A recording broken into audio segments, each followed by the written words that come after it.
It's a beautiful morning day in my life தான்.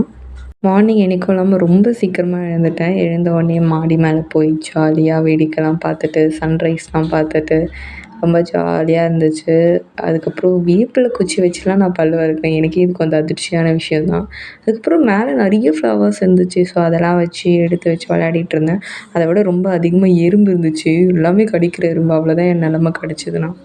மாடியோட சைட்லேயே இந்த பால்கனி செட்டிங்லாம் இருக்கும். ஸோ அங்கேயும் ஜாலியாக இருந்துச்சு. அங்கேயும் கொஞ்சம் நேரம் விளையாடிட்டு ஒரு 6க்கு மார்னிங் மேலே போனேன். 7:30 போல் தான் கீழேயே வந்தேன். அவ்வளோ நேரம் மேலே விளையாடிட்டு இருந்தேன்.